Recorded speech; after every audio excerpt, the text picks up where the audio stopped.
हजुर रीना बहिनी नमस्ते, म पुण्य गौतम दाई। हेलो, ल फोन गएर पनि काट्यो, एकचोटि ट्राई अगेन। विषय इङ्गेजमेन्ट तोडिएको जानकारी। केही समय अगाडि आफ्नो इङ्गेजमेन्ट गरेको, मैले आफ्नो इङ्गेजमेन्ट गरेको कुरो यसै सामाजिक सञ्जाल मार्फत घोषणा गरेको थिएँ। त्यो मेरो जीवनको एउटा गम्भीर निर्णय थियो। एउटा परिस्थितिमा हामी दुई बीच भविष्यमा सँगै जीवन बिताउने र सँगै मर्ने सोचसहित त्यो निर्णय गरिएको थियो। समय छोटै भए पनि जिन्दगीको बारेमा लामो विमर्श भयो। हामी बीच वैचारिक पक्षमा पनि स्पष्ट मतभेद देखिन थाल्यो। अर्थात् हाम्रो बीचमा मेल खाएन। धेरै समीक्षा आत्मसमीक्षापछि कमजोर साधन चढेर बलियो साध्य चुम्न कठिन हुन्छ भन्ने निष्कर्षमा पुग्यो। अलिकति फिलोसोफिकल पनि छ, फिलोसोफिकल इन्टरप्रिटेसन छ। फेरि सबै इङ्गेजमेन्टहरू विवाहमा परिणत हुनै पर्छ भन्ने बाध्यकारी कुरा पनि नहुने रहेछ। त्यसैले आजकै मितिबाट हाम्रो बीचको इङ्गेजमेन्ट तोडिएको कुरो म यहाँ फेरि यही सामाजिक सञ्जाल मार्फत सार्वजनिक गर्दछु।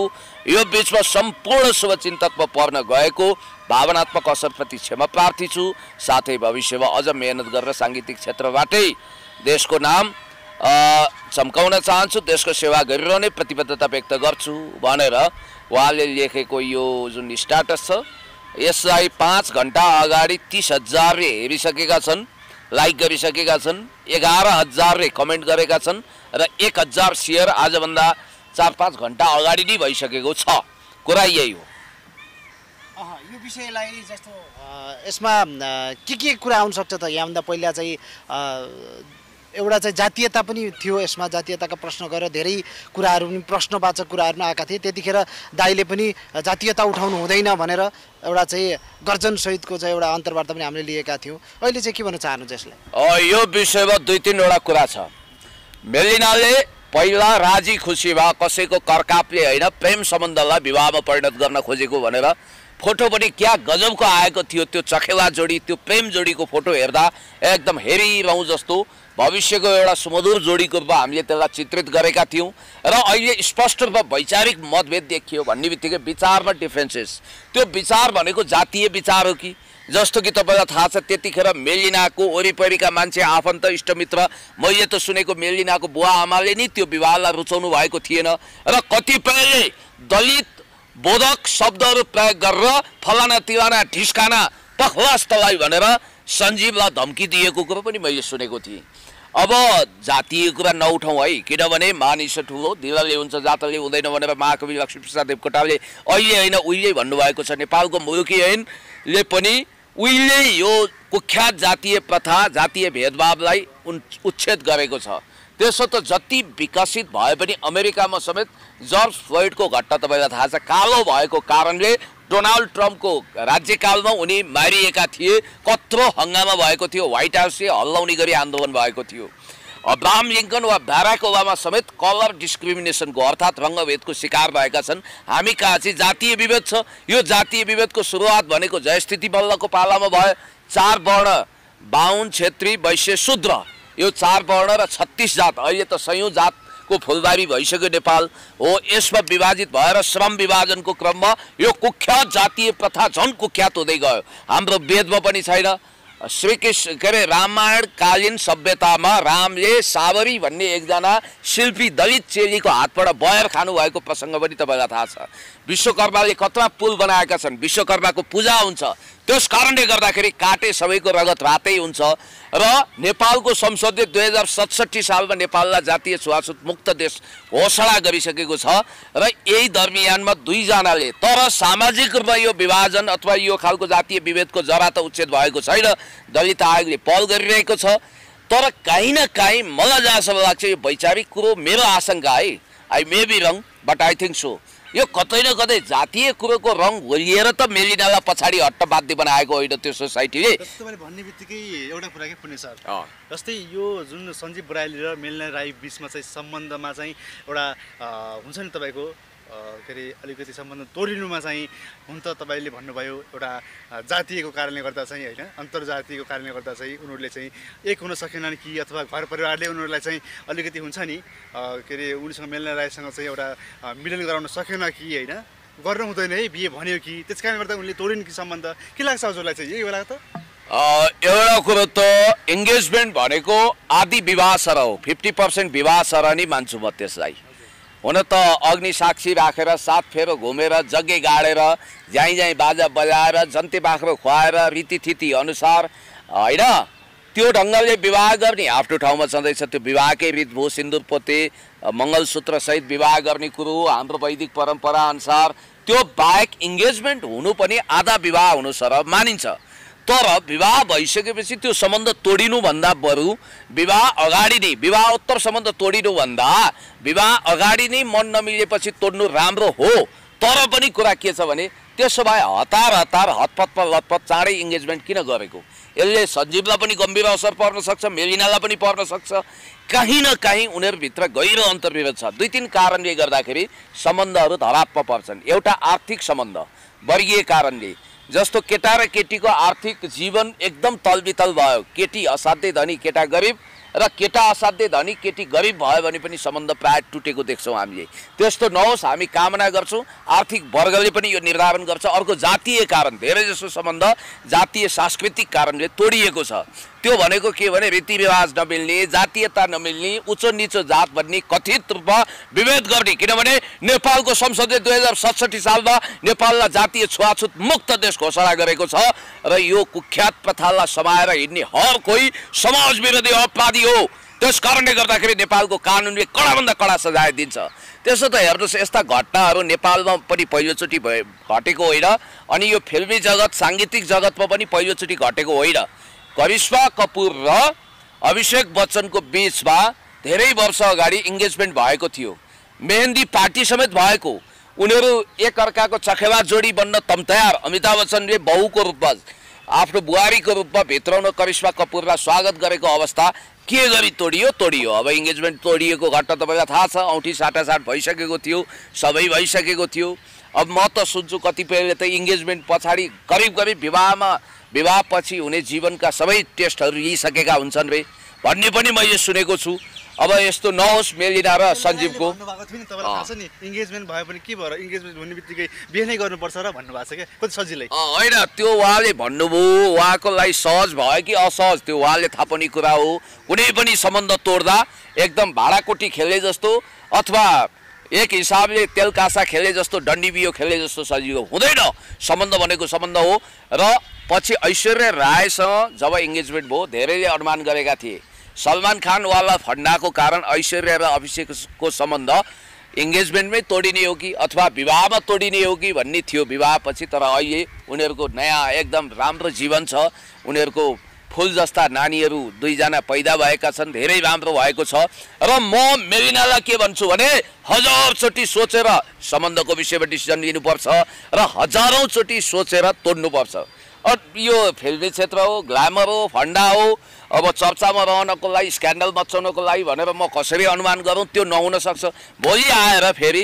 होइन हामी बिचमा एउटा सामान्य असमझदारी भएको थियो फेरि प्याचअप भयो फेरि हामी सम्बन्ध जोड्छौँ भने तपाईँ हामी नि हो थाङ्नामा सुत्ने कति धेरै शुभकामना हामीले दियौँ वाह क्या बात भन्यौँ मेलिनालाई धन्यवाद दियौँ सञ्जीव भाइ ठिक छ भन्यौँ तर मैले सुनेको यति धेरै धाक धम्की आयो बिचरा मेलिनाले खेप्न पनि सकिनन् त्यो समुदायले त उनलाई पानी काट्नुपर्छ अब कहाँ फलाना तिलाना ढिस्काना अब बरु ब्राह्मण क्षेत्रमा त्यस्तो हुँदैन राई लिम्बूमा फेरि त्यो कडापन रहेछ कडक छ त्यो सोसाइटीले फेरि दलितलाई पचाउन नसक्ने हुन त त्यहाँ यो हो भन्नु हुँदैन तर पनि चाहे ब्राह्मण क्षेत्रमा होस् चाहे राई लिम्बूमा होस् चाहे मङ्गोलियन आदिवासी मूलवासीहरूमा होस् यो प्राय दलित भनिएको समुदायलाई स्वीकार्न कति गाह्रो भएको किन यस्तो भएको छ दलित मान्छे होइन दलितको आत्मा हुँदैन चित्त हुँदैन सबै मान्छे एकै हुन् वी आर अल लेप्लेस पिपलको विचार र भावनामा जानुपर्छ ग्लोबल ह्युमनको कन्सेप्टमा जानुपर्छ भन्छु म त त्यस कारणले गर्दाखेरि यो कुरामा म कसैलाई दोष दिन चाहन्न उनीहरूले सहमति भयो राजी खुसी भयो लौ सिन्दुर हाल्छौँ जग्गे गाड्छौँ भने जन्ते बाख्राको इन्तजाम गर्छौँ भने अब दुईटाको मन मिलेन तोडे अब लानीले लान्छु भनेको थियो जानीले जान्छु पनि भनेकी थिइन् अहिले लानीले लान्छु भन्यो कि भनेन जानीले जान्छु भनेनन् त्यस कारणले गर्दाखेरि यो उनीहरूको आन्तरिक मामिला हो यसमा धेरै अक्टोपसले जस्तो सुन पनि काट्नु हुँदैन तर एउटा गम्भीर कुरो चाहिँ उठेको छ यो विवाह भनेको ख्यालठट्टा होइन भाडाकुटी होइन यसलाई गम्भीर रूपमा लिनु पर्थ्यो मेलिनाले अब नभए हामीले यसरी पनि हेरौँ न, सञ्जीवले बिचमा कुनै पीडा पो दिए कि, सञ्जीवले कुनै त्यस खालको मेलिनाको अपमान पो गरे कि, अथवा मेलिनाले सञ्जीवको मन दुखाउने काम पो गरिन् कि, यिनीहरूको बिचमा अब ठुलै भिन्नता भएर सञ्जीव आफैले विवाह तोड्न चाहेको तर विज्ञप्ति चाहिँ मेलिना मार्फत फ्याँक्या हो कि, के थाहा हामीलाई। जस्तो यसमा चाहिँ सञ्जीवबाट केही पनि कुराकानी आएको छैन, उनले स्ट्याटस पनि लेखेका छैनन् र उनीहरू एकदमै चलेका अहिले चल्तीका व्यक्तिहरू हुन् जो साङ्गीतिक क्षेत्रका लगभग 2 नक्षत्र जस्तै हुन्। यो जोडीले चाहिँ एउटा उदाहरणीय काम गर्ने भयो भनेर अड्कलबाजी काटिएको थियो। हुन त त्यतिखेर अब विरोधाभास पनि धेरै भएको थियो, तर चाहिँ एउटा चाहिँ यस्ता सेलिब्रेटीहरू जस्ता व्यक्तिहरूले यसो गरिरहँदा समाजमा चाहिँ के कस्तो असर पर्ला त दाइ? एन्जेलिना जोली र ब्राड पिटको सम्बन्धलाई पनि कुनै लैला मज्नु वा हिर रान्जा वा मुना मदन भन्दा कम मानिएको थिएन, तोडियो। बलिउड हलिउड नेपालमा पनि यस्ता सम्बन्धहरू तोडिने क्रम छ, त्यस्तो नहोस् हामी कामना गर्छौँ। यो के हुन्छ भने प्रेम रहन्जेल जुन्तारा झारिदिन्छु भन्छन् रे, विवाहमा परिणत भएपछि बङ्गारा झार्न बेर लाउँदैनन् रे, यस्तो पनि हामीले सुनेका छौँ। त्यस कारणले गर्दाखेरि मलाई जहाँसम्म लाग्छ अब यो विवाहमा परिणत हुनुपर्ने सम्बन्ध हो। प्रख्यात म्युजिसियन हुन्, उनी पनि राम्रो ब्यान्ड म्युजिसियन गिटारिस्ट हुन् सञ्जीव बराइली। अब मेलिनाको त कुरै छोडौँ, अहिलेको स्वर किन्नरी भनेर म भन्छु, आधुनिक स्वर किन्नरी, उहाँको अत्यन्तै राम्रो कलाको धनी हुनुहुन्छ, उहाँलाई हामी बधाई दिनै पर्थ्यो, दियौँ। अब अहिले खिन्न भएका छौँ। अब यस्तो पनि हुन्छ क्या, प्राय जसो चाहिँ यो विपरीतहरूको एकत्व नै टिकेर जान्छ। जस्तो सेलिब्रेटीसँग भएको विवाह चाहिँ सेलरोटीमा परिणत हुन सक्छ, नफाप्न सक्छ, इगो टसल हुन्छ, तँभन्दा म के कम हुन्छ। जब 2 विपरीत ध्रुव, अब जस्तो श्रीमती अथवा उसको अर्धाङ्गिनी लो प्रोफाइलमा बस्ने भयो, श्रीमान चाहिँ एकदम मिडिया हाइलाइट भयो भने पनि त्यो सम्बन्ध राम्रो हुन्छ। अनि दुवैजना हाइलाइटेड, दुवैजनाको व्यक्तित्व पर्सनालिटी क्लास भयो, टसल भयो भने, एउटै फिल्डको भयो भने केही समय त एकदम रमाइलो रोमान्टिक बित्ने, त्यसपछि निराश हुने, दुईजनाको बिचमा फाटो आउने, झगडा पर्ने, अनेक तनाव हुने, एकै रथका 2टा पाङ्ग्रा भएर हिँड्नुपर्ने, एउटा चुकुल खुस्किने, एउटा पाङ्ग्रा कता कता जाने, यस्तो खतरा चाहिँ हुँदो रहेछ। र मलाई लाग्छ अब मेलिनाले गैर साङ्गीतिक फिल्डको मान्छे रोज्न खोजेको हो कि सञ्जीवको पनि त्यही चाँजो पाँजो हो कि, नभए यिनीहरू पछाडि प्याचअप गर्छन्, के थाहा हामीलाई। जस्तो यो समुदायले चाहिँ प्राय विदेशतिर पनि विभिन्न कार्यक्रमहरू आयोजना गरिरहेका हुन्छन् र आयोजनामा चाहिँ प्रायःजसो आफ्नै होइन यो समुदायका लागि पनि अलि बढी चाहिँ प्रोत्साहन गर्ने मा पर्छन् यो जनजाति। त्यसै कारणले गर्दा उनलाई विदेशतिर या कुनै कार्यक्रमहरूमा, महोत्सवहरूमा, मेलाहरूमा बिहान गरिन खोजेर पो यिनले चाहिँ यो अहिले निर्णय लिएकी हुन् कि भन्ने चाहिँ विभिन्न अड्कलबाजी छन् नि। त्यो पनि हुनसक्छ है, इट मे पोसिबल, यो कुरामा दम छ। किनभने यो इथनिक आइडेन्टिटी भनेको यति महत्त्वपूर्ण, कल्चरल आइडेन्टिटी भनेको यति महत्त्वपूर्ण भएर गयो अहिले यो पछिल्लो समय कि मान्छेहरू आफ्नो समुदाय, आफ्नो जातीय, आफ्नो भाषाप्रति हुरुक्क हुन्छन् र त्यो स्वाभाविक पनि हो। युनाइटेड नेसनले कुनै पनि देशको पहिचान आइडेन्टिफिकेसन गर्दाखेरि त्यो देशको ल्याङ्ग्वेज, इथनिसिटीलाई महत्त्व दिएको हुन्छ, रिलिजनलाई महत्त्व दिएको हुन्छ, त्यो देशको एउटा आइडेन्टिटी सिम्बोल पनि हुन्छ त्यो। त्यस कारणले गर्दाखेरि कता कता मलाई पनि के लाग्छ भने मेलिना राईलाई मूलवासी किराँत समुदायले, जनजाति समुदायले अलिकति कम निम्ता गरेको अथवा बाइकट गर्न खोजेको, अथवा हाम्रै बरु उनीहरू कस्तो हुँदो रहेछ भने मैले धेरैसँग सुने, मसँग इन्फर्मली धेरै क्याजुअल टक गर्ने साथीहरू हुनुहुन्छ, यहाँ नाम भन्न सक्दिनँ, धेरै प्रख्यात व्यक्ति। अब बाहुन छेत्रीसँग गयो भए हुन्थ्यो नि गाँठे, अब कहाँ त्योसँग गएको यसरी भन्छन् क्या। अब बाहुन छेत्रीसँग गयो भने त अब छेत्रीसँग गयो भने कजिनी, बाहुनसँग गयो भने पण्डितनी हुन्छ अरे। अब उनीहरूको यसरी इन्टरप्रिटेसन हुँदो रहेछ। अब पण्डितनी भइदिया भए राम्रो हुन्थ्यो, हाम्रो पनि नाकै रहन्थ्यो, इज्जतै बढ्थ्यो। अब छेत्रीसँग गयो भए कजिनी हुन्थी, काजीको श्रीमती। अब कहाँ त्यो फलाना तिलाना ढिस्काना जातसँग गएर हामीलाई त मुखै देखाउन लाज भयो अरे। अब मैले भने यस्तो कुख्यात कुरो गर्ने हो तपाईहरू जस्तो प्रबुद्ध व्यक्ति, मूलवासी किराँत समुदायको भूमिपुत्रहरूले यस्तो कुरा गर्न सक्दैन भनेर मैले भने। तर यो कता कता अघोषित पर्सेप्सनले पनि काम गरेको हो कि जस्तो मेलिनाको विवाहको इङ्गेजमेन्ट यदि बाहुन छेत्रीसँग हुन्थ्यो भने त्यो समुदाय बाहिर कहाँ के गरे भने पनि भित्रभित्र खुसी हुन्थ्यो कि, यति मुखर विरोध गर्दैन थियो कि। तपाईँलाई थाहा छ ब्राह्मण छेत्री ज्वाइँ भएको किराँत समुदाय अथवा यो आदिवासी जनजाति समुदाय एकदम खुसी भएको म देख्छु प्राय जसो। किनभने उनीहरू एकदम सन्तुष्ट हुन्छन्। अब शारीरिक आवश्यकतादेखि सबै कुरोमा सन्तुष्ट भएपछि, आर्थिक रूपमा सन्तुष्ट भएपछि मान्छे खुसी हुँदो रहेछ नि त। हस् त, समय र संवादको लागि थ्याङ्क यू सो मच। र तपाईँहरूको च्यानलले यो म्यासेज दिनु होला कि यो कुरामा म दुःखी छु, क्षुब्ध छु र यो सम्बन्ध फेरि जोडियो भने पनि अतिशयोक्ति, अतिरञ्जित हुने छैन। मेलिना बहिनी, म तपाईँसँग भेटेरै यो कुरा बुझ्न पनि सक्छु, सञ्जीवसँग पनि बुझ्न सक्छु। धन्यवाद।